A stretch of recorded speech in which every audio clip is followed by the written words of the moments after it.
करेंगे महाकाल की बात। खूब पिएंगे भांग गांजा, सबका मूड करेंगे ताजा, भक्ति चलेगी सारी रात।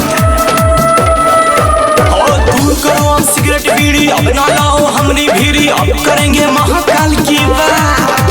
खूब पिएंगे भांग गांजा, सबका मूड करेंगे ताजा, भक्ति चलेगी सारी रात। चलो मियां, चलो मियां, चलो मियां, हम लोग घर से लाएंगे रात भर धुआं उड़ाएंगे।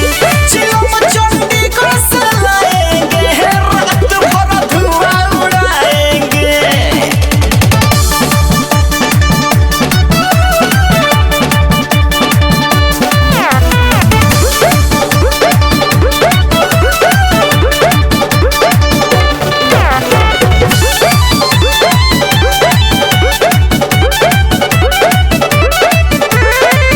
के स्टाइल में चिलम जलाएंगे, बुलबम के गानों पे कमर हिलाएंगे।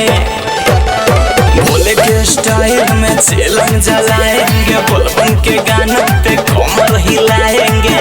चिलो मियां, चिलो मियां, चिलो मियां, हम लोग घर से लाएंगे रात भर धुआं उड़ाएंगे।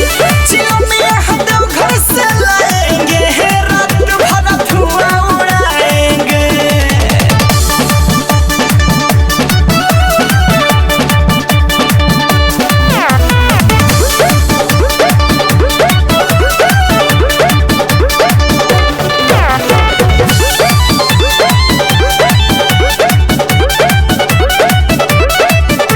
सावन महीना में कांवर उठाएंगे, विवेक रवि को संग में ले जाएंगे।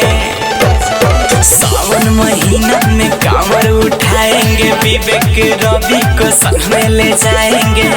चलो मियां, चलो मियां, चलो